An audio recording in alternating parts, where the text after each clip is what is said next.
Looking for tips and tricks on a new city? Top Dog Tours is the best place to check out walking tours. We are in Boston, Philadelphia, Toronto, and New York City. Visit us on topdogtours.com to book your tour today and check us out on social media for offers, discounts, and pictures.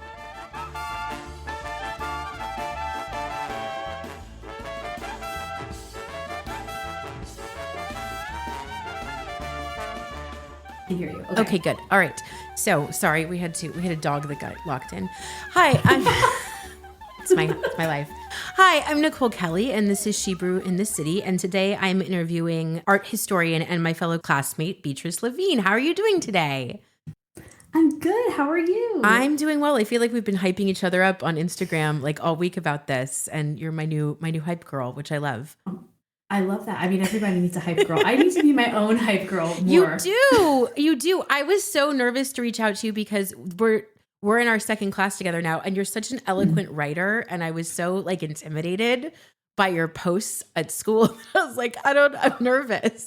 I wish everyone could see my face right now. It just dropped. I have never thought of myself as like an eloquent writer. And then I went to grad school, and I started grad school, which we'll get into. I was told like repeatedly how bad my writing was. Really? That's yes! I feel like the problem with my writing is I'm very direct, which I'm told is good for academic writing. So clearly I'm going into the right field. But I feel like I want to zhuzh things up a little bit. And then I have my husband look at it, and he uses very descriptive language. And I'm like, no, that's too descriptive. So trying to find like a happy medium. Historian in me. Everything is like super flowery and like lots of adjectives. No, I'm like, this is what happened. Then this was the cause of it. And this is what happened after. And that's kind of how I write. I write very nonfiction-y. So I need more of that. I need more of like that Hemingway-esque. We have to meet in the middle. Anyways, we'll get into grad school and all that later. So I usually start off by asking my guests where they are originally from and if they had a Jewish upbringing and what that upbringing was like. Like, did you have a bat mitzvah? Did you go to temple? All of that. Oh my gosh, I feel like this is going to be the longest part of the podcast. So we've got time. Don't worry about it. We've got plenty of time. So I don't know if you know this about me, but I'm actually an Army brat. I remember reading that. Yeah. And so I grew up all over. So I was like born in Arizona, but lived there for 3 months. And then I've written about this before. We moved to like former Eastern Bloc Germany in December of 93. So I was born in October of 93, aging myself here. And then we moved to Germany like December of 93. So I really was not familiar with America. I have been to Arizona since then and have like no connection to it. But I spent the majority of my life in Germany, actually. So I was there as a small child from like ages like 0 to 3, like Vilsack, Würzburg, places like that, like all big installation names if anyone's like military affiliated. And then we moved to Jacksonville, Florida for a little while. My mother and father went to school in North Florida. So I think that was their first attempt and sort of like misguided attempt to be like, why don't we be closer to family? Wouldn't that be nice? And then after about a year, they were like, this is not for us. Like, who wants to be close to family when you could be living overseas? So we moved back to Germany to a place called Heidelberg. Then we were in Kansas for a little while, which is where the Kansas connection kind of starts. Then to England for 2 years during like Operation Iraqi Freedom and, you know, the wars in Afghanistan. So I was there post 9/11, which is a weird way to like slice up your life. But like pre and post 9/11, if you're a military person, is like a very big indicator of time. So like post 9/11, we were in England for 2 years and then back to Heidelberg, Germany. And that's where I spent like 5th grade all the way through high school. So that's where I was the longest. In terms of a Jewish upbringing, also very odd. So I would say I'm like what you would call like ethnically Jewish. So like obviously my last name's Levine. My dad is Jewish ethnically. His dad is Jewish. He had a bar mitzvah. And then that's where sort of like observation stopped in our family. And we very much became like that East Coast bagel and lox Jewish family. Of like, no, we don't observe anything. And no, you and your sister aren't Jewish, but like we're going to watch Seinfeld all the time. And everyone's going to say oi. And it was just very much that. And I really connected with that growing up. Like I was, especially growing up in Germany, I was like the weird kid who was like fascinated by like the Holocaust and Anne Frank and like, you know, and I'm like, oh, you know my feelings on Anne Frank. Yes, I do. We had a whole conversation about Anne Frank.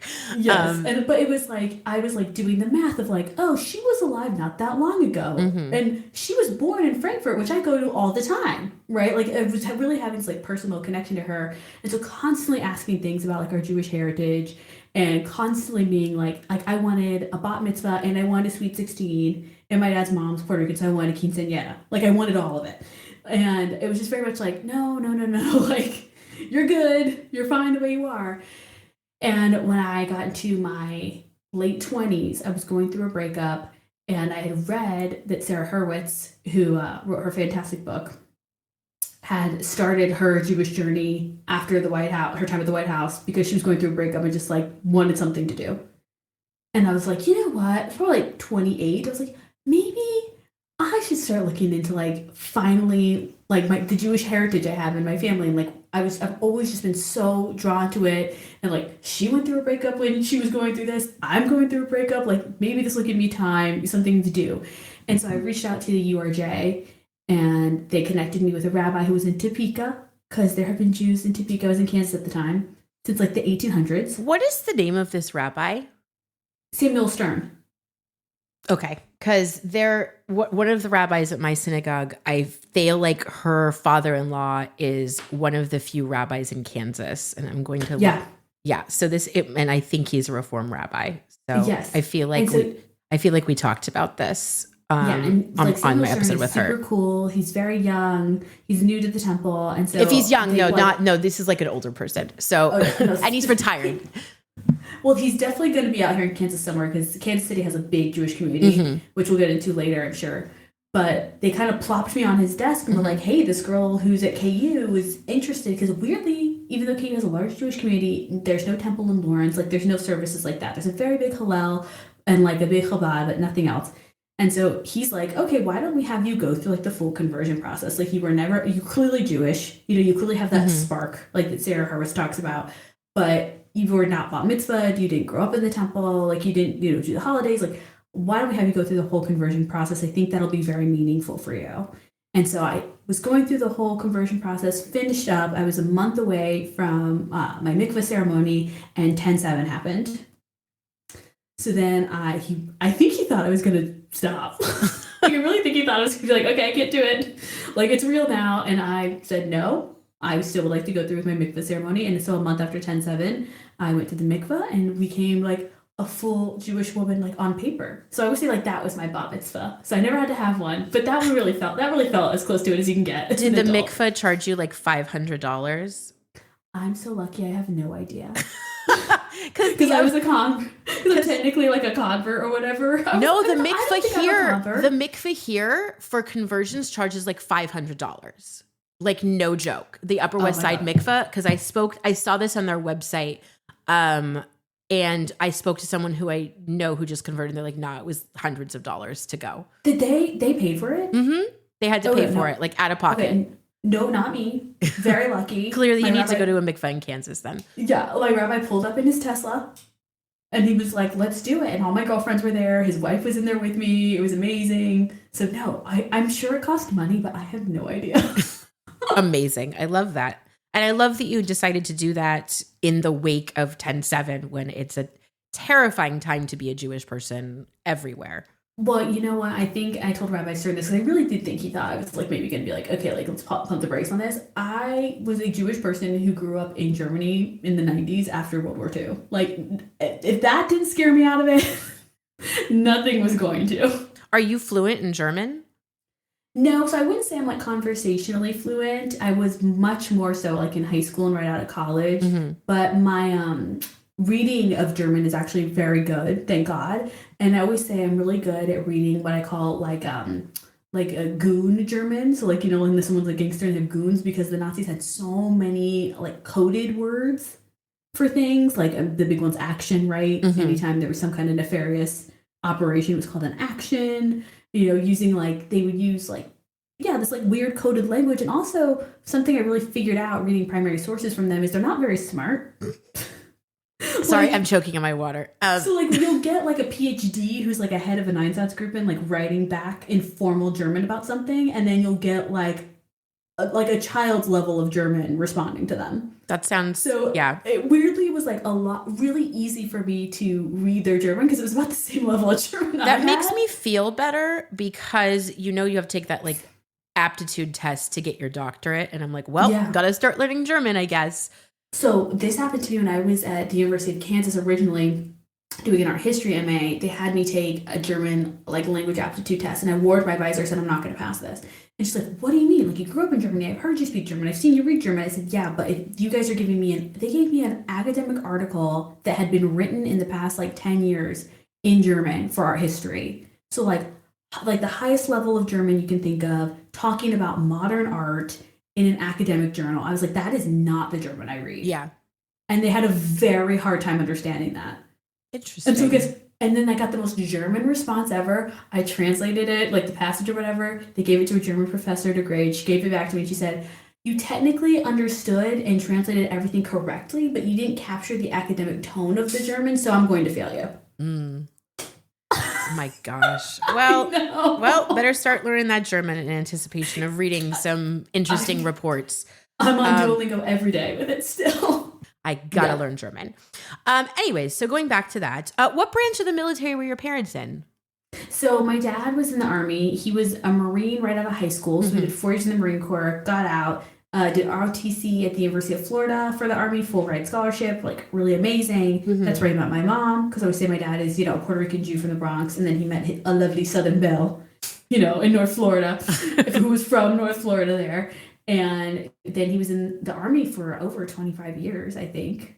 Like wow. A long time. My whole life. Yeah. My first 18 years on Earth. And I have an older sibling, so her whole life too. That is a long time. Both my grandfathers served in World War II, and my husband's grandfather served as well, and in Korea, and his great-grandfather was killed in action in World War II.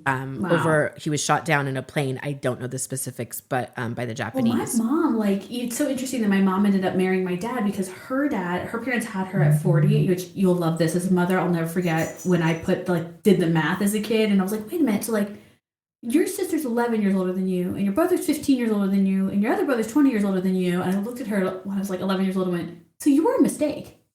And she's like, yeah, technically. My grandparents had a baby like that. My grandmother was pregnant on her 20th anniversary when she would have been looking back on it, she was a year younger than me.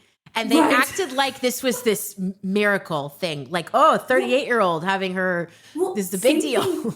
Like my grandmother and grandfather got married so my mom's dad was in World War II. That's where I'm getting at with this. He was a U.S. Marauder, in the Pacific Theater.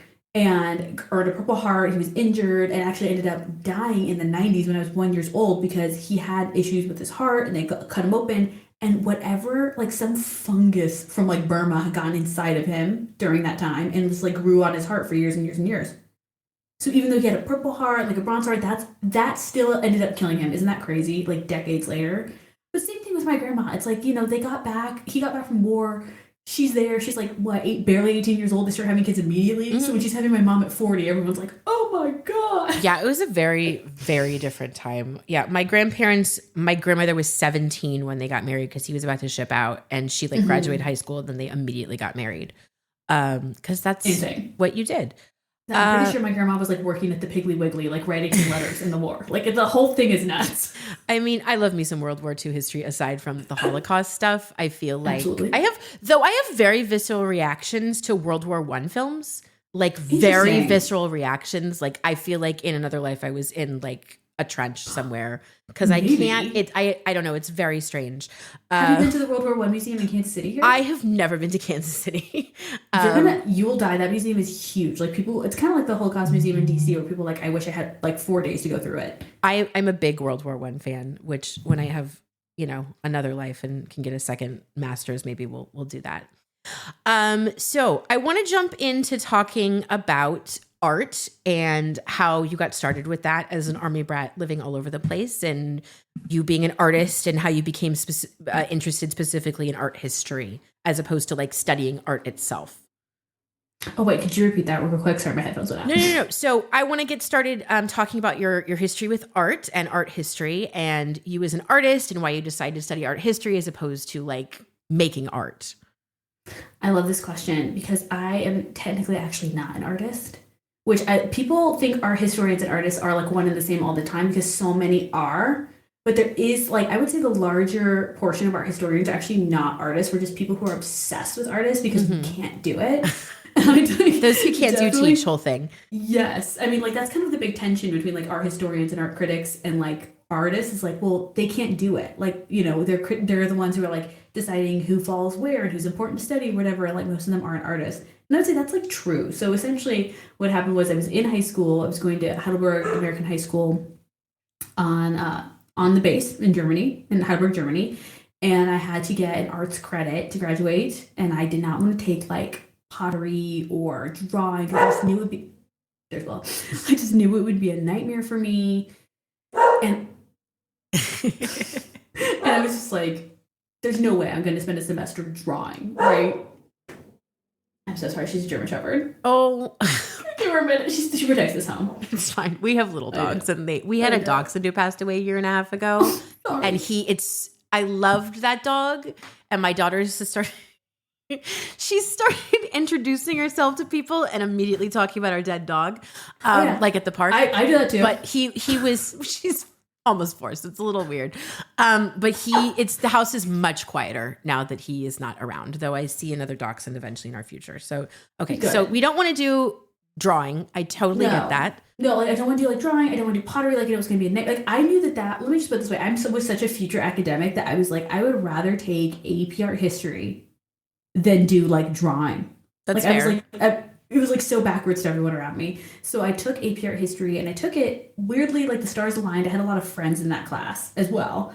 And around halfway through the first semester, because I mean, this is the beauty of growing up overseas, our teacher was very smart and she said, why don't we don't have to do like an official field trip because that'll never get approved and like the money won't come through, but why don't we all just book a Ryanair flight on the same weekend to Pisa? Because Ryanair flight's like €6 and we'll stay in the hostel and we'll look at all this art that we were seeing. So everyone's like, yeah. And of course I had already been to Italy, which sounds fancier than it is, but really when you're over there your whole life, it is like an €80 flight, right? Yeah. There and back. So I'd already been to Florence and Rome. So for this high school trip, we went to Pisa and Florence. And I remember I just had this like awakening because it was all things I had seen before. Like I'd already been to the Duomo. I'd gone to the Accademia and seen the David and like gone to, the Bargello and seen Donatello's David. But having the knowledge of what I was actually looking at completely changed the experience. And I remember I just was like, had an epiphany of like, this is what I want to do. Interesting. Like I'm so obsessed with this. And then months later when we took the AP exam, I was in our high school auditorium, no AC in Germany, like all the windows open, it's like 90 degrees out. I'm like, banging through the test, having the best time of my life. And like, how high school is this? Like, go outside. And my best friend, he's like sitting on the roof of like one of these like trailers that we have for like extra classrooms, like thinking like, oh, I'm so cool. I'm like sitting up here moodily on this trailer. And he's like, how'd your test go? And I said, honestly, it was like a 5-hour exam. And if I could have done that for like 6 more hours, I would have. And he looked at me dead in the face and goes, well, then that's what you should do. So I had applied to the University of Kansas. I got there and I was like, I'm not an English major anymore. I'm an art history major. And I've been so lucky. Until grad school, I have never changed. It's interesting that you knew right away. I have obviously shifted careers, but I had a similar experience when I did a play in high school that I was like, I want to do this every night. Yeah. And I think that, regardless of my career transition, I think some people know from a very early age what they're called to in some right. capacity. That's so interesting that your friend was like, yep, that's obviously what you need to do with your life. I mean, and now it's funny because like I've told that story before, but now being 31, looking back on that story, I'm like, how 18-year-old is that? So an 18-year-old says to one, you should do that, and the other one goes, you know what, you're right, and then they literally base their whole life around that conversation. The conversation, yeah. I mean, it thankfully it was not something that was worse or different. Right. I don't know. Like I'm going to be like a professional diver and I also have a fear of swimming or something.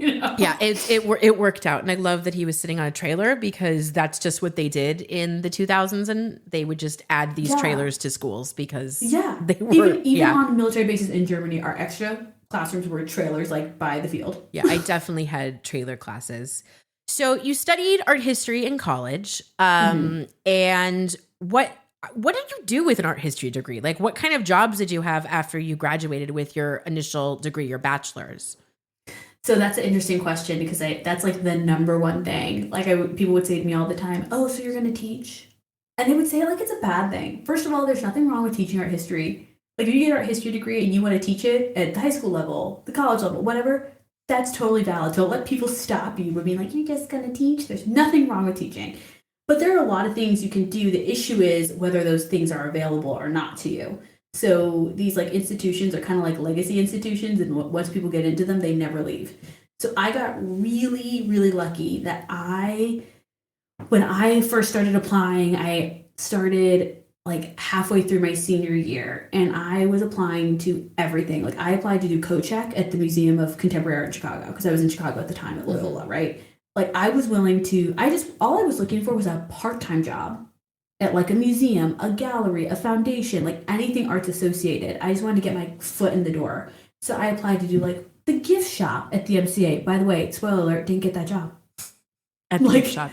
I applied to do coat check, didn't get that job. It's a competitive field, coat checking. It's crazy. And you know what they told me for coat check, which I've talked about this on my Instagram before, is they told me I was too qualified for coat checks, but I'd be great as a volunteer like tour guide. I'm like, no, I don't think you understand. I need money. Yeah, that volunteers don't get paid. Right. And so eventually I applied to do, it was on a website. People were like, where did you find this job? It literally was just on their website. It was for an auction house in the West Loop called Heinemann Auctions. And it was just to be part-time working the front desk.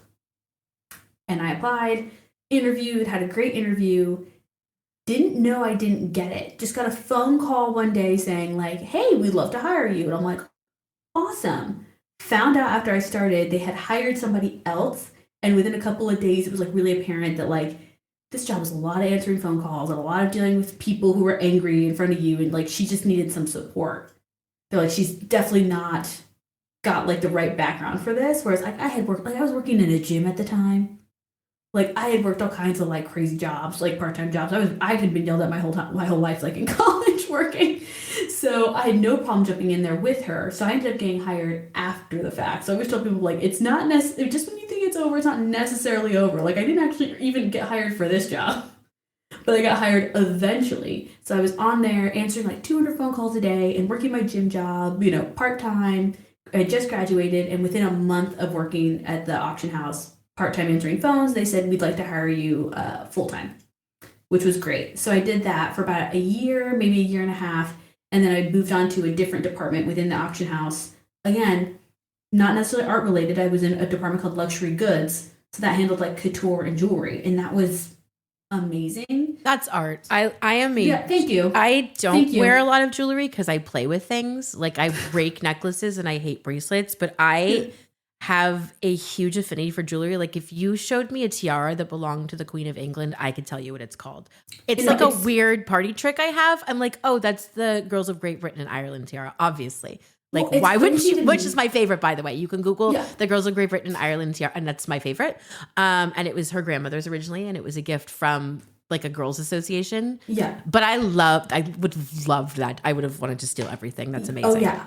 It was the best fit for me. I mean, that's always my advice to people when they get their art history degree and they go into the field is I'm like, you need to be open-minded. I met so many people, especially young women who are like, yeah, I'm doing this job right now in this department, but like, I really want to get into like, fine art or like prints or whatever. And I'm like, 99% of that time, those are like departments that are almost all men and they've all been there for 1,000 years. And like, until somebody dies, there's not going to be an opening. So like, be open to like a different department or like a different genre, right? Or whatever, because I really connected with both the director from both of those departments. And I grew such an appreciation for jewelry. I was already super into fashion and clothing and couture, which it's so crazy that we still have this conversation in our history of like, is couture, art. Is Well, I fashion art, told you because that exhibit I went to at the Jewish Museum. It was a Chloe exhibit, which because my sister's very into fashion, so she was like, "I want to go to this." So we went, and I had never been before. And downstairs was like this really modern art thing with like fluorescent tape on like a mattress, and I'm like, I don't know.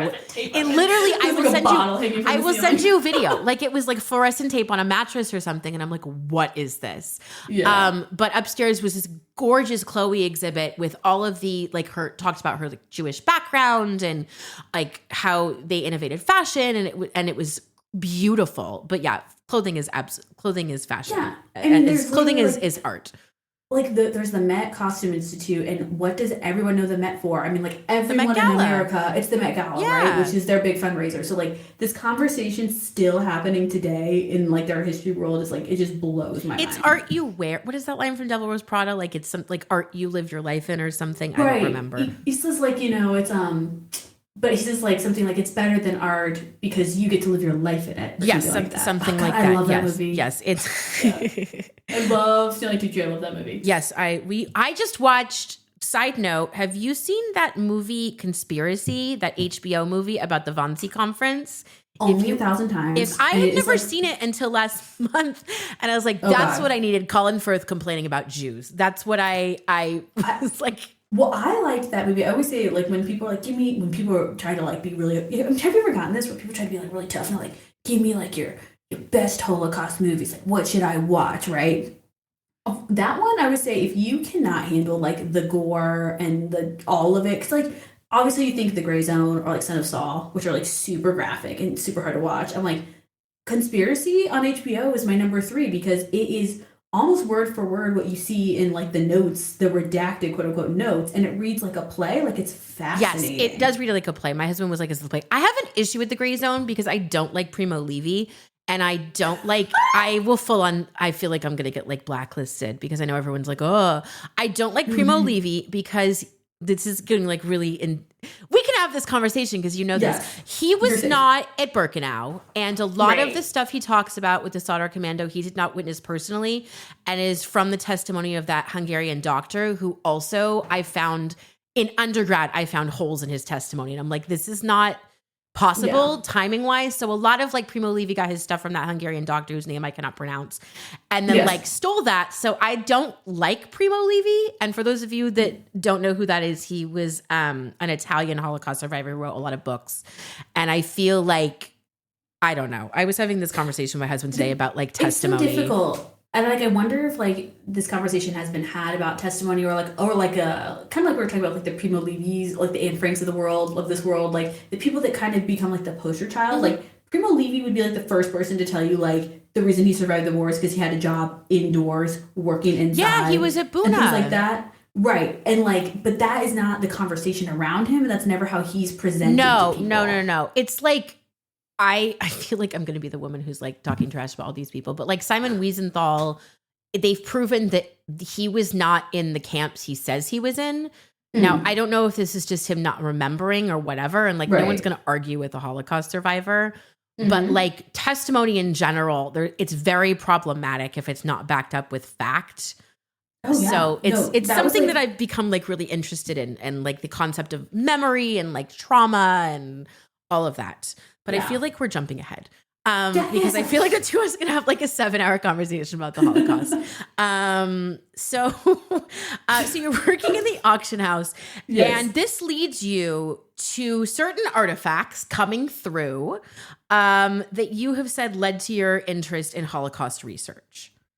Right. So it's always fascinating to me that like I grew up in Germany. I grew up on a military installation. Like my entire life wouldn't have existed if like World War II didn't happen. Like my school, where I lived, like none of that would have been, happening except, if the Marshall Plan didn't happen. Right. Yeah. And then I go on to do this like art history thing in college and somehow never mend the worlds together, even though I knew very well about like things. I mean, maybe that's the thing. Maybe it was just too normalized because like every other day there's an article in a German newspaper about like somebody's grandpa died and there's a Van Gogh that's been missing for like 45 years. Yeah. Like in their basement. So maybe it was just too normalized for me. So what really ended up getting my attention at the auction house wasn't necessarily artwork coming through that had interesting provenance. What ended up getting my attention originally was like Nazi memorabilia. Okay. So, what like, kind of stuff was coming through? So we acquired another auction house who shall remain nameless. And I hate saying that because it's like you can Google in 3 seconds what I'm talking about. I mean, we'll let people do that on their own. The auction house I was working for, if you remember the name and you've been paying attention, acquired another auction house around the time I started working there, and they had a big like ammunitions department, so like antique guns, which again I didn't know was a thing. And like their number one selling lot, so that's what we call like an item for sale at auction. Their number one selling lot, they were like so proud of, was a weapon that Hermann Göring owned. Nice. And I remember getting like a queasy feeling. We have at the museum that I work at a accordion that belonged to Göring. I guess he gave it to someone because he was like, I'm going to kill myself. I'm going to give my stuff away. I don't know. Do you know who Nancy Yeide is? Have you ever heard that name? She is like the number one provenance researcher on his collection because he looted the most amount of art of like any of like, the Boys of Berlin. Sure. And the daughter refused to give it back. She was like, "No, I'm not giving any of this stolen art back."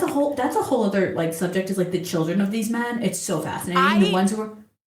The ones who were like, I am horrified. I'm going to dedicate my entire life to making it right. Yeah, and then like their sibling will be like, F you. I'm the biggest neo-Nazi of all time where I live. There's a documentary about Hans Frank's son and someone else's son, and they're like friends. And Hans Frank's son hated him because Hans Frank was a terrible person. Yeah. We just watched one called The Commandant's Son about so good. Yes, which, like I said, this is my life. Like, I took a night off class and I was like, I need a palate cleanser, and we end up watching a 2-hour Holocaust documentary. But like his sister was like, if it was so bad, why did people survive? And I'm like, oh my God. You know what's sad about that too is like she's quoted in like the 70s being like, I'm ashamed and like all this stuff. So like something. Maybe she had dementia. I don't know. Or was she lying back then? Like who knows? Like so many questions. But anyway, so they were selling, this auction house was selling Göring's guns. And I was like horrified by that.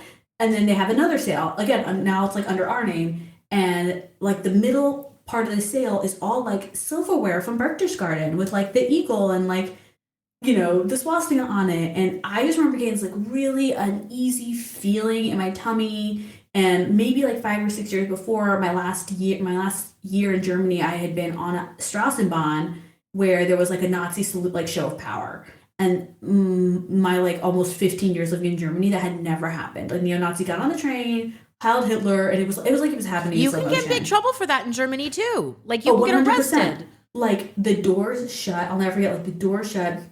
Like he gets on, he does it. There's only like 30 seconds between stops. The minute we pull up at the next station, they're like, nobody move, because the second that door opened, they arrested him immediately. Yeah. And so nothing like that had ever happened to me. Like I was really living in this fantasy land at that time of like, this is post-war Germany. Like all the Americans who make like comments about like what's it like to have the last name Levine and live there, they're ignorant. Like that's not what it's like here. And I got like the universe like smacked me in the face. Like that's not true. So having that experience, and then years later in Chicago seeing this going on, it was like they all came together for me, and I got very overwhelmed by it.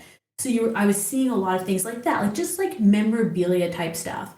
And it's not illegal to sell those things at auction, but it is kind of unethical, right? So yeah, that's what I wanted to ask about, your feelings about the ethics of these artifacts, because I've told you, and I don't know if I've mentioned this on my podcast before, my grandfather was in World War II and he fought in Europe, and it was very common, and a lot of the artifacts the museum I worked at were found this way, things like Himmler's cape and things like that. The American soldiers took stuff. Like it was just very common.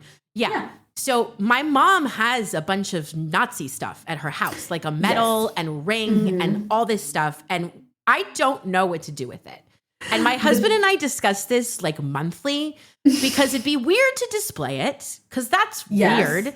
I don't want to donate to a museum because I know it's never going to see the light of day, because those of you that don't know, when you donate something to a museum, they're basically like, it's never going to come out. Like it's just going to be in our collection. And especially like a Holocaust museum or something, like they typically try to avoid like a lot of displaying a lot of Nazi memorabilia, because then it can become kind of like a site where like people who are into that stuff can go and look at it. Like I know the Brown House in Munich since it's become a museum, has like really struggled with that. Like, how much of this stuff do we actually put on display? The museum in Berlin on Museum Island has a lot of Nazi memorabilia, but it's kind of like a cohesive history of Germany in total. And I think they did a really good job of that, but also showing like the ridiculousness of like, here's a Nazi Christmas ornament and like weird and it's also stuff. Like how many, especially if you're a museum, it's like how many like coins from the Reich are you going to put on display? How many medals are you going to put on display? I mean, there is a book out there about Nazi like kitsch. Apparently Hitler really hated kitschy items. So a lot of those things that are like the Nazi ornament. He was an artist. He was an artist. Yes, and he had a very specific kind of old school like taste. And so he like the Nazi ornament or like the Nazi like playing card deck. Like those things are actually all unauthorized, which is even more sickening. Like they're things that people just like made on their own. How crazy is that? A lot of the time. You know, our big joke is I want to know who the flag manufacturer was for the Nazis because they used a lot of flags.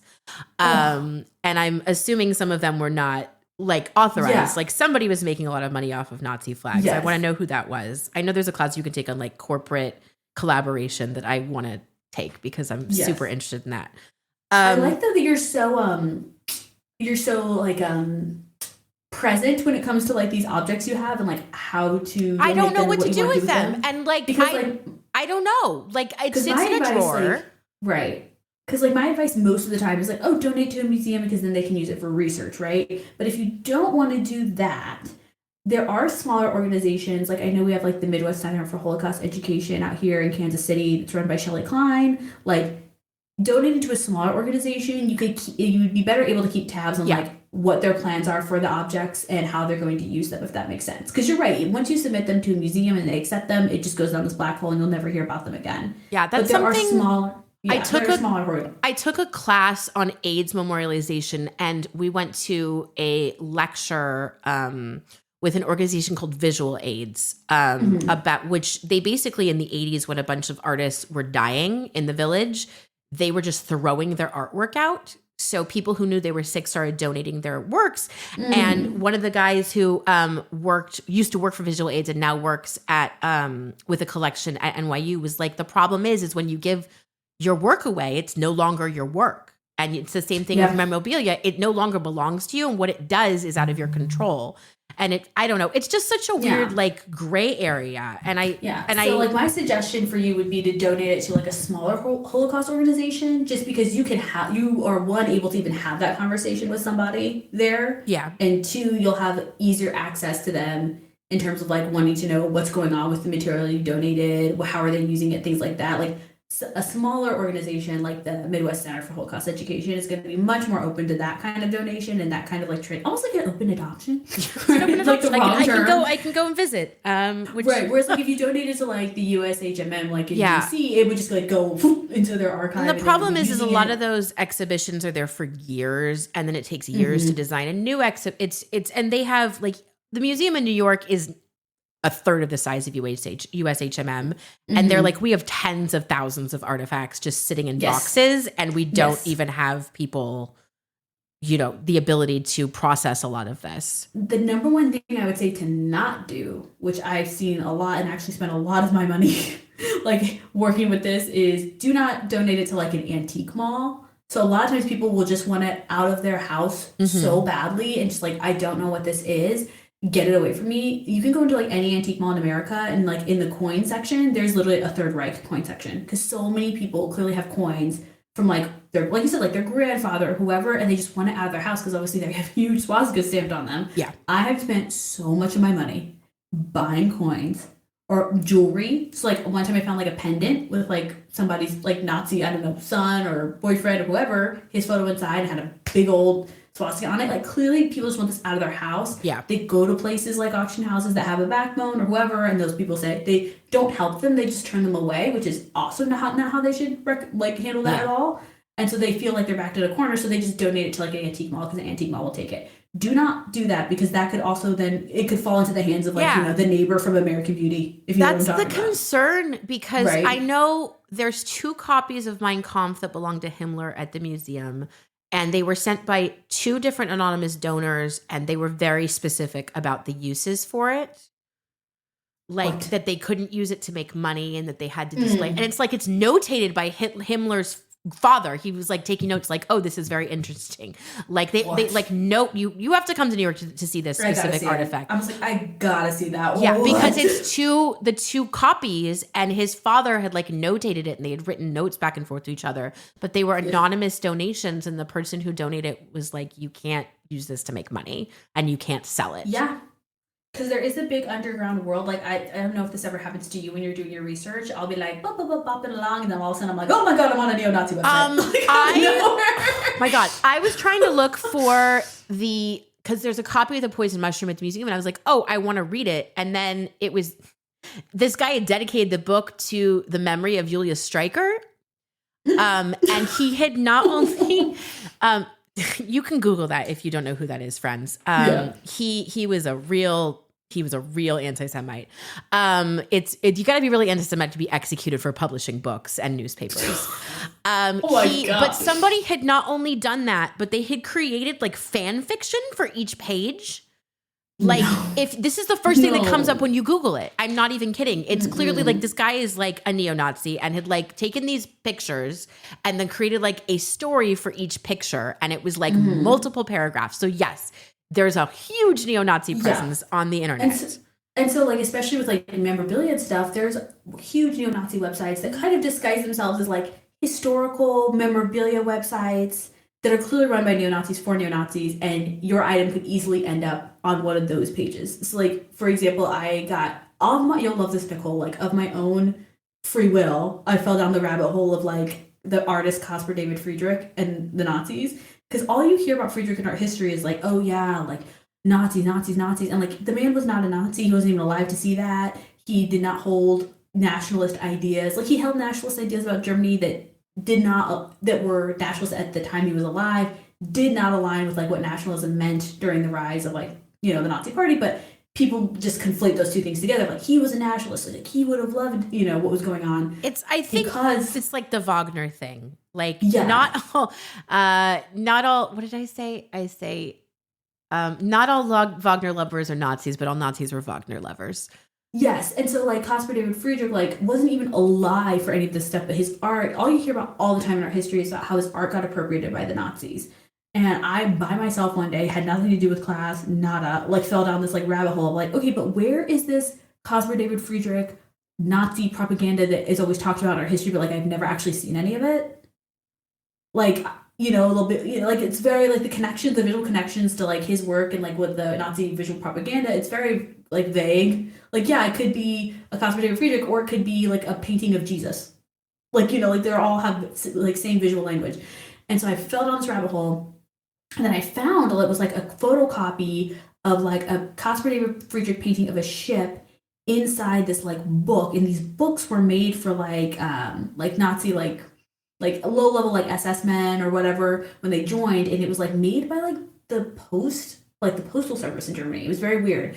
And it would have like things that the Fuhrer likes, like, you're now like a full on like Nazi party member, you're in that SS, like here's like a little book on like, now that you're like one of Hitler's guys, like the art you should be liking. And there was one on Friedrich. And that was the first time I actually ever seen like a direct connection. And I was so excited, and I clicked on the image and like, this is incredible. Like, I've never even heard of this book, like this type of like almost like a Cliff Notes or something for like how to be a Nazi, right? Like, here's the art you should like. Here's your arts note. Here's your art book on like Cliff Notes of like things that the Nazi man likes. And then I was like, holy crap! I'm actually on a website where you can buy this because some neo-Nazi is selling it. Yeah, it's crazy what you can buy oh online. Yeah, it's insane the things you can buy online, and yes, that makes me so uncomfortable. I feel like I want to win the lottery and just start buying all the stuff, and so it can't end up in the hands of these insane people. I know, which is a very Nicole thing to do if I win the lottery. But so that's a long way of saying what got my attention first at the auction house was memorabilia. Mm-hmm. And then I started like seeing art come through, and like when you looked, like provenance research wasn't being done, period. Like, no one was going in to make sure that like the person who had the title for this painting actually owned it. Like, that like actually should be with them. Like, there wouldn't be any issues, if that makes sense, right? That's interesting, because I know there's been a lot of historically like lawsuits about that, and stolen art that's why the Mona Lisa is famous, because it was stolen. Like, it was stolen. And so I noticed that wasn't happening. And then when we would get something like say like a degas and they want to authenticate it, they would always warn the client like, hey, if we spend like all this money insuring it and sending it like, so every artist almost has like different rules as to like how to authenticate. And he just happened to be one where you could send it back to France to like his like institution and they would authenticate it for you. And when they would tell clients like, hey, there's like a potential that you might not actually own this, right? That maybe it was stolen or whatever, and it, you might actually not even be able to sell this, or we're gonna like there'll be like a lot of legal issues. You might have to split the sale, whatever. People automatically be like, I don't want to do that. I mean, I understand so that. Okay, well then why don't we bring it to? But then our solution would be like, oh, well then let's just not do it. Let's just say it's a degas because our and it's authentically a degas because our like buyer's contract basically covers us and says if you find out, like if you decide to do the legwork yourself and you find out this is not a degas, like you'll get 100% refund. That's so unethical. Yeah, so I found out hardcore. That was my first exposure to like, wow, the greed is more than you could even imagine. Like, think of like the greediest decision you can make and actually times it by 1,000, and that's the decision they're gonna make. I thankfully do not have enough money to buy that kind of art, so I don't have to worry about that sort of thing. Me either, thank God. Okay, so you're working in these auction houses and you decide you're going to pursue an undergraduate certificate at the University of Kansas. What was that program and what was that like? So this is like even more interesting. It was during COVID times and I was like trying to figure out what I wanted to do with my life. I was out of auctions at that point. I was working at RH, if anyone knows the mall store that now is a design firm. Great brunch now. They're also like mini restaurants. And so that was like my COVID job, trying to figure out what I was going to do. And I found in like my off time, I was just spending hours watching lectures from the USHMM, watching documentaries, doing my own independent research on what's called like Nazi era provenance. So like what happened, what I was witnessing basically at the auction house. And whether it stemmed from like years of guilt of sitting there and not saying anything, like watching it and being like the annoying one asking the question and being low enough on the staff to be like, shut up, right? Stop talking, stop asking questions. Like I didn't know what to do with all that information or what I had witnessed. And I was just like, okay, if I'm doing this by myself, again, kind of like the history thing, in my own free time, this is probably what I should be pursuing, right? And I just happened to randomly start looking at programs, and KU had an undergraduate certificate in Holocaust and Genocide Studies. It was brand new. They had never offered it like before. Like when I applied and when it was accepted, it was like the second year. Like I was the second year of doing it. And you basically took a year of undergraduate classes. So like, yeah, I guess like 12 credits. Like it wasn't long, like 2 classes a semester. And they were all undergraduate classes that the Jewish Studies Department or History Department already offered, right? So these classes were already available to KU students. What's even crazier is the year I took it, the university decided to get rid of the program. Oh, so it only operated for 2 years. Yeah, because of like a lack of enrollment. Which is crazy because they never advertised it. Like I found out about it by Googling it, and the university's justification was like, well, our students aren't interested in it. Like, of course, an undergraduate student is not going to be interested in an undergraduate certificate. And so that's very telling. They only offered it for 2 years. It cost the university no money to offer it. They only netted money, right? You paid like $3,000 to do it. They only netted $3,000. It wasn't like they had like special courses for it or it took extra time. They only made money from it. They never advertised it, yet somehow said because of a lack of enrollment, they were going to drop it.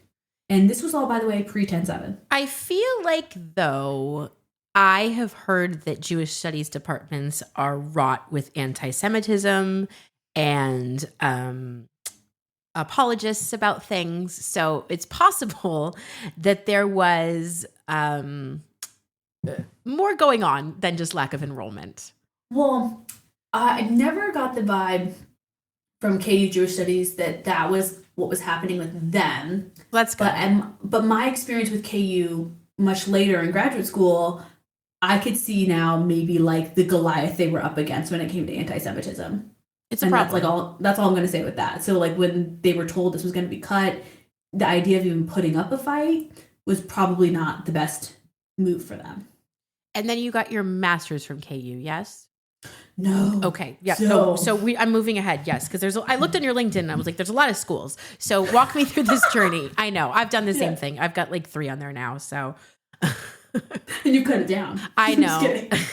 Just got the 3. Okay. So you do this undergraduate certificate and then what?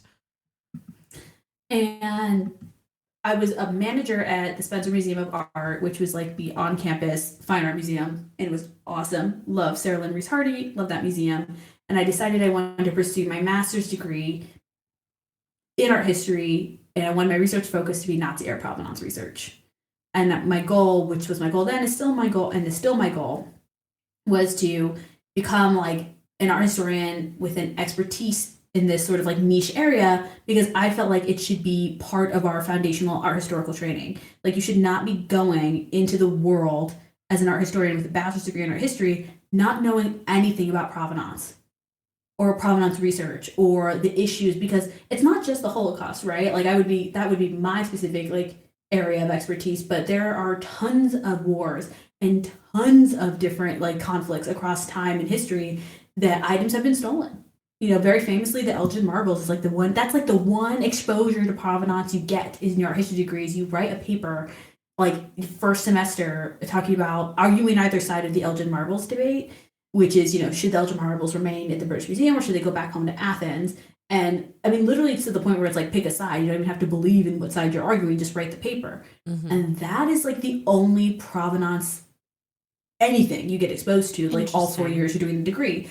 So I was like, I want to become a provenance research expert, focusing on Nazi era looted art, and I want to bring it back to the university so it becomes like foundational curriculum, right?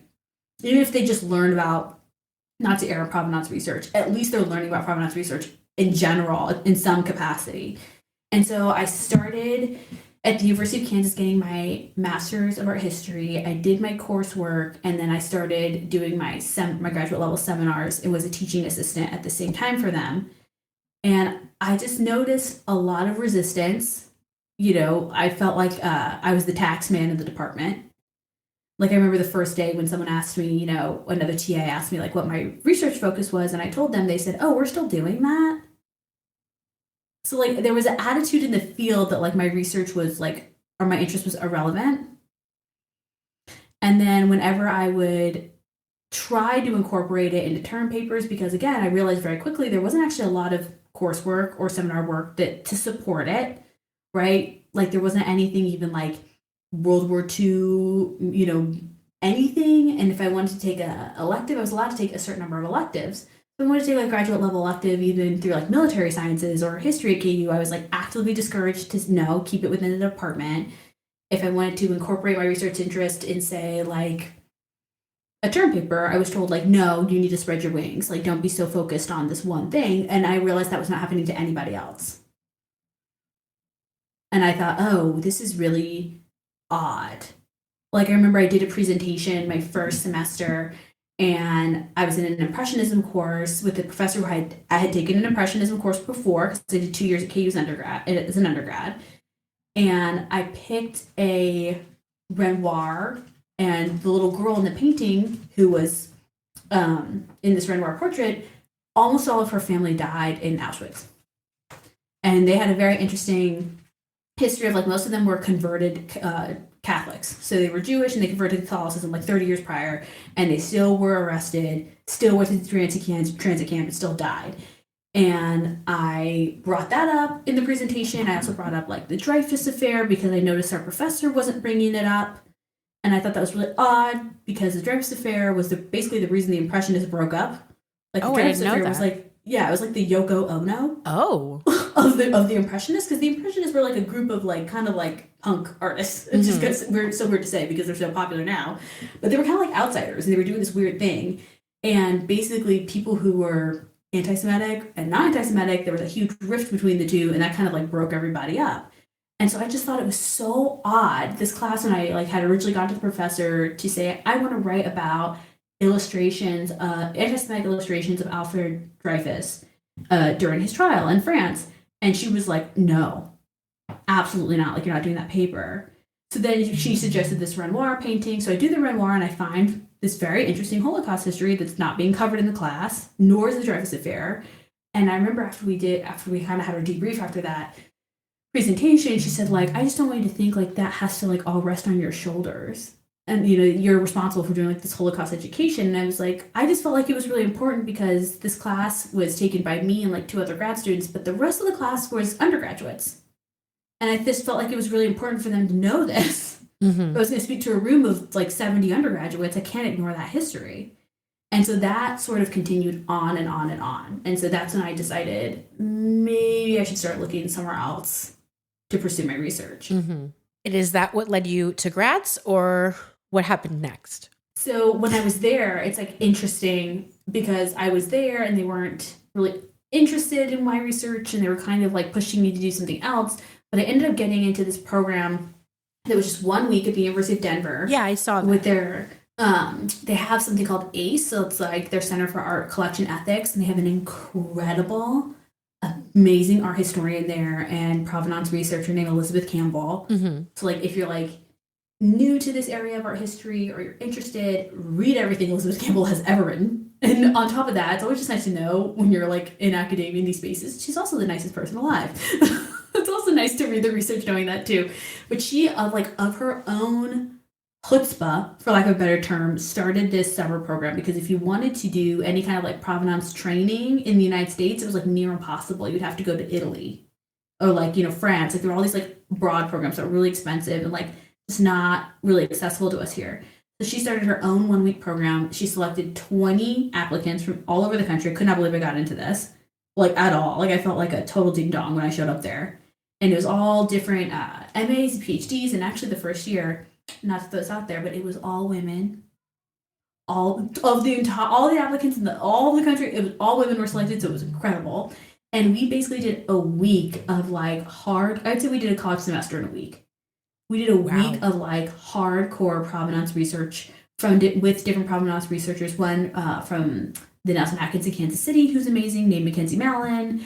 Another one who was local to the Denver area. And like by the end of the week, they essentially gave us an object that they had done provenance research on that was available on the website of the institutions where they worked and said like basically like work backwards, go like redo it, make sure that we like didn't miss anything. And people found holes. And it was incredible. Like people found new information that they were able to add to the website. And so then that was where I got my like we call it my professional certification in provenance research. Mm-hmm. And I did one more semester at KU after that, and then I was like, I gotta figure out something else because I was able to see that these people, these like-minded people, were out there. I just needed to find them. And then what happened? And so as I'm like looking for another place to go, I'm Googling around and I'm thinking like maybe UMKC, like maybe history, maybe it's more history oriented, I don't know. And I found Gratz College online, which I think you'll find so interesting, Nicole, is like, I think I found Gratz like 2 years ago when I was doing my undergraduate certificate because I thought I had a moment of like, is it actually this? Is it actually Holocaust and genocide studies and not art history? Mm-hmm. And I found Gratz and I found the MA and PhD, but I think there was just something about it at the time being a remote program that I was like, oh, I can't do that. No way. Like I have to be in person, right? Like I'm not an online student and I completely dismissed it. So it's totally like right place, right time. I'm like desperate. I've like left my program. I'm like not a TA anymore. I'm like, oh my God, what am I going to do? And it like appeared in front of me again in some Google search. And I remember looking at my partner at the time and saying to him like, oh, this is it. Like I'm going to apply to this and I'm going to get in. And like, this is the road I'm going down. And so I had a meeting with Mindy from Gratz, who's the best. Yes, we love Mindy. And she essentially said to me, you know, you've already done half a MA at KU. Mm-hmm, yeah. Like, why don't we slow down and why don't we have you finish your MA at KU and then you apply to Gratz for the PhD? And when I told her just a little bit of what I was experiencing behind the scenes with the faculty and staff, especially about things like Shabbat observance and sort of some of the feedback I was getting, which you'll love this, Nicole, a lot of the feedback I was getting was, you know, they would say something horribly anti-Semitic or just really wrong, just like, oh my gosh, like this is like third rail stuff, like what's going on? And they would follow it up with, I mean, I get it, I'm Jewish too. That's what I was saying. The anti-Semitism in the Jewish studies departments, it's a problem. Yeah, it was that was like the first time I really dealt with that. I was like, what's happening right now? Like I had a professor that I worked for. She was very upset about my Shabbat observance, and she would make it incredibly difficult for me to like get to temple. So like she would always like throw these like last minute meetings that we all had to be there on Friday. They would start like at 1 o'clock, and there would be we'd have no idea when they would end. So like even if they ended at like 3 or 4, it's like I have 2 dogs, and then I can't leave I've been away from my dogs all day because she knew my office hours were before this meeting. So that means I'd have to go home and stay with my dogs. I couldn't go get in the car now and drive 45 minutes to Topeka, be at Temple for like an hour and a half and drive back, right? Mm-hmm. And she then said to me in a meeting we had, I really feel like this, like all of a sudden you're Shabbat observant out of nowhere. Like I know when you worked at the museum, you worked Saturdays. Which again, I had never told her that information. So that means she was probably asking around or somebody had said that to her. And I said to her, you're right, I did work Saturdays because I was in the middle of like what technically was called a conversion process, and I hadn't, gone through my mikvah ceremony. And I mean, like the silence after that. Because I think this woman who was screaming at me like, I'm Jewish too, didn't even know what I meant by that or what a mikvah was, right? Or why I would say that. So I was dealing with a lot of that on the side as well. And when I finally told Mindy that, Mindy was like, just kidding. We'll get you in as soon as possible. And like, just send us your stuff. And if you apply and like, you get in, we're going to basically like fast track it. Like we'll start you as soon as we can. Mm-hmm. And that's exactly what happened. And it's the best decision I've ever made in my life. For sure. Did they transfer over your credits from KU? Nope. Oh, no.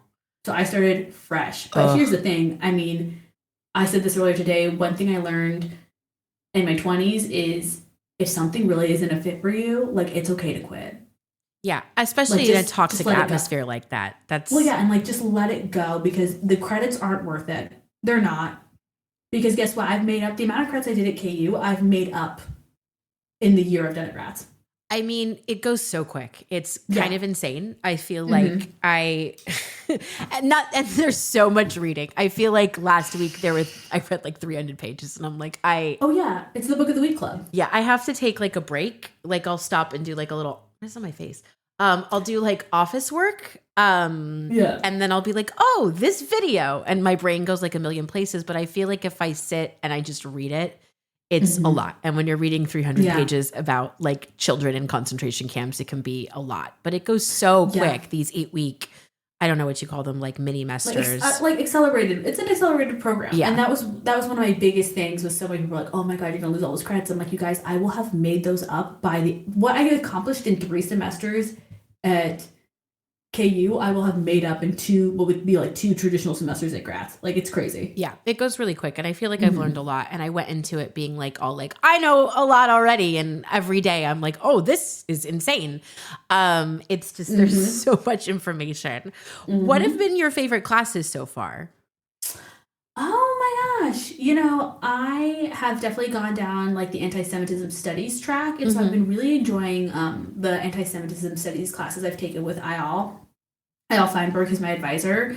I had one that was like, I think it was my first semester, it was like anti-Semitism in like the United States and just focusing on like, because I obviously we'll talk about this, but obviously I'm very active on social media. Yes. So I've really been interested in like Holocaust denial and like anti-Semitic memes like based in like Holocaust denialism on social media, things like that. And then I'm trying now. Did they talk about Holocaust inversion, which is my favorite? In the class? Yes. No. About how like people will turn, no. In the Holocaust in America, they'll be like, they'll turn, the whole calling Jews Nazi things. And that's my favorite. That is my favorite. Do you know what's crazy is that was actually covered when I did my Holocaust and Genocide Studies certificate. I had to take it Israel and the Palestinian conflict course. And that was covered in that course. And I remember that was in 2022. And I remember the students having such a hard time grasping that concept. Well, it happens. It happens. It happens all the time. I'm sure they're the #1 participants now. Yes, it's true. It's true.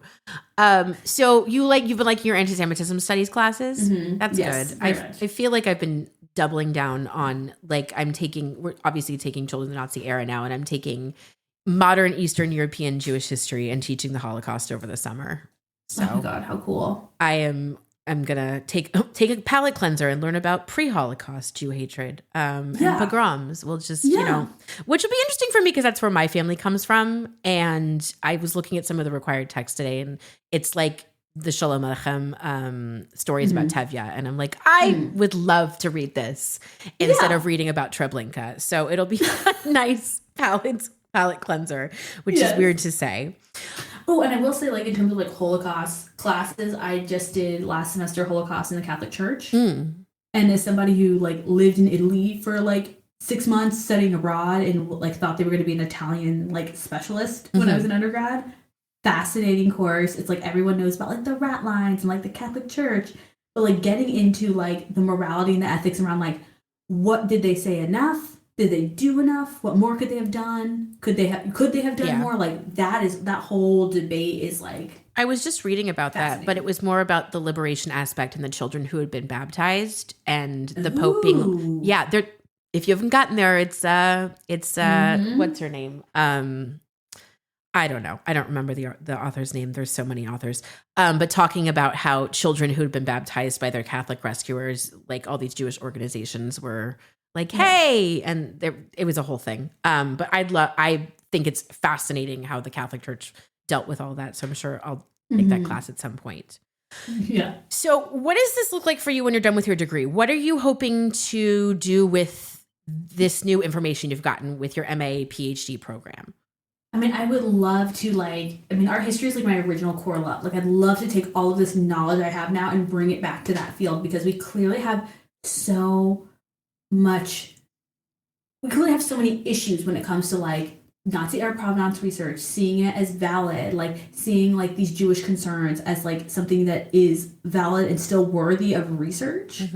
And also something that like, and the legal aspect of it is really sad.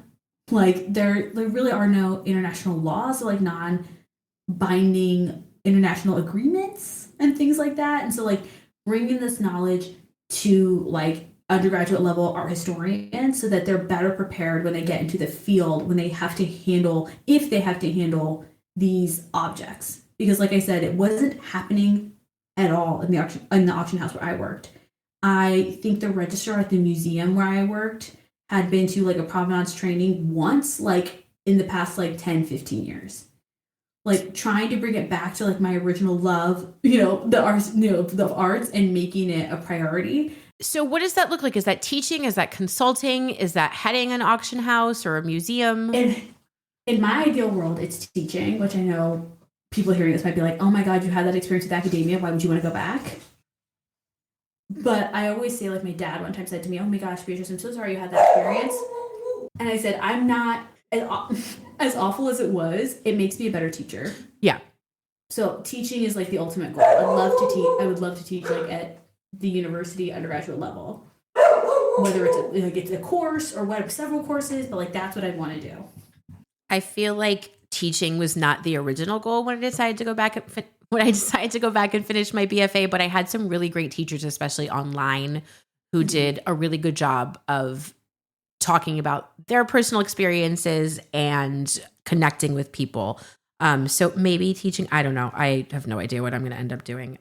Ideally, what I'm going to be doing is taking people over to Poland and being a tour guide in Poland. I can see that for you. And I don't know if we're going to officially announce this, but I'm planning a trip for next August. And I'm probably going to be looking to partner with people for this. So I will absolutely be reaching out to you about this. And maybe I can. Museums. Yes. There's all kinds of sites. I mean, like their castle in Warsaw was like destroyed. Yes. So everything was I haven't been to Warsaw, so I feel like I have to go over and do some research myself. But I'm thinking next August I'm going to be taking like a beta group of like some people over to Poland. So we'll see how that works out. So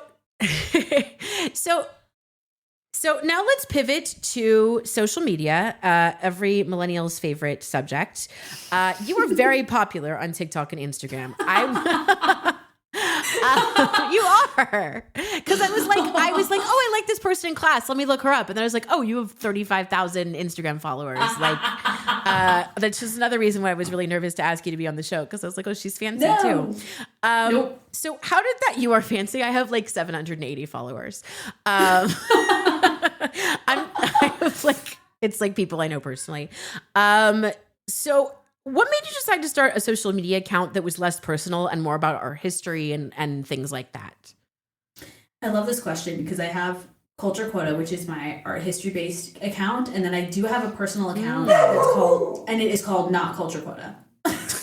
Very literal. Very literal. Very straightforward. Well, I love literal writing, you know that. So yes, but my focus is Culture Quota. It wasn't always Culture Quota. So essentially, years ago when I was studying abroad in Rome, which I mentioned like kind of in passing earlier, I ended up getting this amazing randomly assigned roommate. It's like I always say, God is real and she's a woman. And this is proof.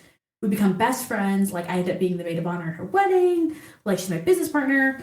And she got like a de facto tour guide when we ended up being roommates, because I was like totally fine going to all these places where we didn't speak the language, walking around and like giving her just kind of like these like personalized tours. And we go to Paris, we're standing in front of Notre Dame, and she's like, why do you care about this? Like all these books and movies, and like I'm just looking at this building. It's like basically a bunch of stones. Yeah. And I like lost my mind on her and was like, "What? How dare you?" And like give her the whole this took 300 years to build, and like they did like the whole thing. And so we're sitting in the park behind Notre Dame. Very famously, in my world, it's because it has Wi-Fi. I know if you want to get Wi-Fi anywhere in Europe, I'll tell you where. Oh, I might need you. You might need to create some sort of handbook for me. Yes, because like I know all the spots. And so we're sitting back there, and she was a marketing major at Butler. Much more business-minded. Numbers don't make her sweat like they do for me. And she just kind of looks at me, and she's like, there's something here. Like, there's a business. Like, I don't know. There's just something. Like, we need to really hone in on, like, your art history knowledge and how, like, you can tell it to people without making people feel dumb. And I'm like, oh, I'm just like, in my mind, I'm just telling you, like, I'm just talking. And she's like, yeah, but there's just something about it. Like, I never feel like intimidated to ask you questions or like whatever, or like that you're talking down to me in any way. And so she encouraged me to make an Instagram. This was like in 2016. We actually even have a photo of like us in the library at our school in Rome. We decide like the name's going to be Culture Quota, and this is what we're going to do on Instagram. I look so cute. I have a cute little Banana Republic trench coat on. I'm like kicking my leg up. No idea this is going to become like the rest of my life. And at the time, it was literally like a photo of like a piece of art or even like a famous like piece of clothing or like building. And I would just give you like the little bite, like the cultural quota, right? Your quota for the week, your little bite that like you could then go on like to your dinner party and then like make people feel like maybe you were more cultured, right, than you were, or like, to keep up. Because I was also playing on the idea of like, art history degrees like are just MRS degrees, so like degrees that people get to like be impressive like at dinner parties, right? And it just as Instagram evolved, as social media evolved, Culture Quota evolved with it. So like I was never sticking to that one format. So like once the thing to do on Instagram wasn't a photo with like a ton of text, I just evolved with it. I made the TikTok during COVID, like everybody else. I was stuck inside my apartment, had nothing to do. Made the TikTok during COVID, and the TikTok actually took off first. So Culture Quota had like a couple of thousand followers on Instagram, and then I got like tens of thousands of followers on TikTok almost overnight. And then in this past year, once I transitioned Culture Quota to being more like, I hate to say like a meme page in a way, like meme style, or like, presenting like the same ideas I always had and the same jokes and the same observations, but in a more of like a meme style language, then it took off. So Culture Quota having like I think it's like 46,000 followers now. That this time last year it was probably at like 11,000. I need to pick your brain. So like one thing I do is like I don't hide the fact that like I'm an art historian and like this is my research and this is what I do. It's like it's literally at the top of like my posted posts or like podcasts just like this where I talk about who I am and what I do. But I don't make content about the Holocaust typically, and I don't make content about like provenance research. I might make like an informative post every now and then about it. And I have done like a meme style post for the Leo Baeck Institute. It was actually so funny. The girl who runs the social media there is so cool. And she was like, we really want something about provenance research of like books that have been looted. And I said, okay, just like, and we want it to be funny and we want it to be like, if you can, Real Housewives themed. And I was like, easily, just to get people interested. And that worked. Like, it's not like it wasn't done in like a mocking way. It was more mocking. It was more mocking. It wasn't done in a mocking way. Actually, who we were mocking, what I mean was I handled it in a way where I was more mocking the people who have, the institutions who have these books in their possession and refuse to give them up. Or, you present them with evidence that they don't own the book and they are like, what? Who? Never heard of you? Like that kind of thing. So that's really the only time it's come up for me. I have had people ask me on both sides of the conflict, why don't you post about it more? Or why don't we talk about it more, especially as a Jewish creator? And the stance I've always taken is you can get that almost anywhere on Instagram. I would like to be a safe space where we can all come and laugh and just relax a little bit, no matter like where you fall on either side, but especially for my Jewish community. Like I would just like to be a place where we can just laugh a little bit and, have some great jokes about Shabbat and Passover and chill out for a second. Because like you said, it is nonstop 24/7 all the time. Yes. Especially if you're a Jewish person online right now. It's all the time. But safe spaces are good spaces. So you said you said your former roommate's your business partner. Is that with Glamour and Honey? Correct. Can you talk to me about that? Yes. So when we started Culture Quota, we started Glamour and Honey alongside of it. And our idea originally was to make like merchandise for girls who were in sororities, because she hated all of her Delta Gamma gear, right? So we wanted to make something that was like aesthetic and not so like, didn't necessarily have like the giant Greek letters on it, because obviously those are trademarked. And they're trademarked? Yes. So like the actual like logos and stuff, like you have to pay money. So weird. Isn't that crazy? I didn't go to a real college, so I didn't deal with any of that. I was not in a sorority, and I went to Loyola, which also their sororities were like for show. Like, it was like you just had the title. Like that was not like going to like KU or something. But so that was the original idea around Glamour and Honey. And then once Culture Quota got big enough that it needed merch and merch was being like asked for, it just ended up being the hosting site for my merch. So that's where you can get all of like Culture Quota's Art History merch is on glamourandhoney.com. And so she runs that with me. She is like my business advisor when it comes to like Instagram deals and things like that. Like she's the best. I hope everyone gets an Allison Woods in their life. I really do. It's nice that you found someone in such a random way. Like you said, God is real. Oh, no, she's the definition of like, we all have soulmates in life, and they are not necessarily like your romantic partner. Like, I completely agree with that. I have several of those, I think. Yeah. So you mentioned Real Housewives. You are a big reality TV fan. What I've been really bad because I have no time whatsoever, at all to do anything. As I said, in my free time, I watch Holocaust documentaries. But we were really into Below Deck during COVID. Yes. And I am like 2 seasons behind on Salt Lake, but I enjoy a good reality TV show. Oh yeah, on occasion. Oh, yeah. What is your favorite? Ooh, it's so hard for me. Because I love reality TV. I always say the smartest people I know love reality TV too. I definitely am like a Real Housewives girl for sure. And this could be like divisive. I love Real Housewives of New York City. Ooh, there's a new cast right now, isn't there? Correct. And I was about to say, I'm gonna, caveat that with I love the original Real Housewives of New York seasons. Not that I dislike the new seasons. I'm not saying I dislike them. There hasn't been enough of them for me to be like, oh yeah, like they're my faves. Mm-hmm. Like the original with like Bethany and Luann, Ramona, like that's probably my fave. Like that's what I turn on. Like my dog Lady, her middle name is Dorinda. After Dorinda Medley from the Real Housewives of New York. Lady Dorinda Levine. So that's probably my fave. All right. So this last portion of the interview is a complete ripoff of the Actors Studio. So these are short form questions. They don't require long answers. What is your favorite Yiddish word? Does chutzpah count? It does. Chutzpah definitely counts. What is your favorite Jewish holiday? Passover. Sorry, Dad. I know my dad's going to listen, but Moses and the Prince of Egypt was my sexual awakening. I've never watched that entire movie. I have never seen that entire film. It's terrible. I probably watched it like 4 times last week. I should put that on the list, show my daughter. So Since you didn't have a bat mitzvah, if you were to have a bat mitzvah party, what would your theme be? I have thought about this for so many years. And now I think it would be Bravo themed. Like, I think there would have to be like a Real Housewives section, a Summer House section, a Below Deck Med section. Like, yeah, and Andy Cohen could come DJ. Of course. I think if you got him drunk enough, he'd bring Anderson Cooper. They're my favorites on New Year's. We specifically tune in at the end of the night just to watch them. Oh, yeah. It's this. Absolutely. Siri was talking about the mayor. It was great. And for anyone who is like an old school Bravo fan, I want them to know that I am aligned with Kathy Griffin in the Andy Cohen Kathy Griffin rift. My Life on the D-List was probably like my gateway drug into reality TV.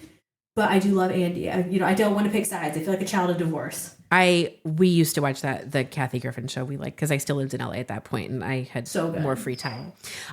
What profession other than your own would you want to attempt? I don't know. Probably journalist. A good one. If heaven is real and God is there to welcome you, what would you like to hear them say? I'm sorry. Oh. I'm just kidding. I think everyone wants to hear that. Oh my gosh. I think everyone wants to hear that. Probably something along the lines of, I saw you held it together with a lot of caffeine, but you did it, and I'm proud of you. I'm Nicole Kelly, and this has been She Brew in the City. Thank you so much for listening in.